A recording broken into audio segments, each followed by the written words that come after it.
راولاکوٹ سے محمد خورشید بیگ کی خبر شامل کرتے ہیں۔ جموں کشمیر پیپلز پارٹی کے زرعی صدر سردار جاوید نثار ایڈوکیٹ نے کہا ہے کہ موجودہ حکومت کے سارے کام ہی بے ڈھنگے ہیں۔ ایک غیر سیاسی شخص کو صدر بنایا گیا جس سے تحریک آزادی کشمیر کو ناتلافی نقصان پہنچا۔ ان خیالات کا اظہار انہوں نے یہاں پریس کانفرنس کرتے ہوئے کیا۔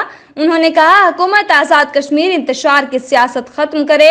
28 اگست تک شاہراہ غازی ملت کا نوٹیفیکیشن جاری نہ ہوا تو پھر پہیہ بھی جام ہوگا اور شٹ ڈاؤن بھی ہوگا۔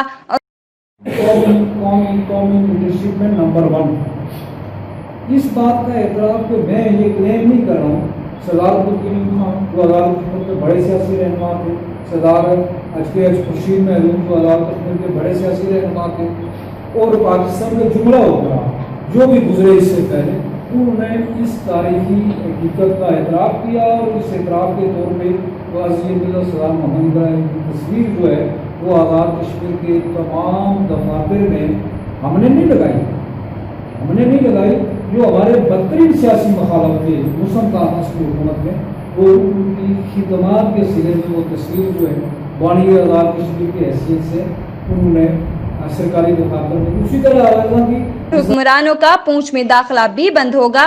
حکومت آزاد کشمیر اور 6 ہتھ کنڈوں سے باز رہے۔ ہم اپنے اسلاف کی قربانیاں رائے گاں نہیں جانے دیں گے۔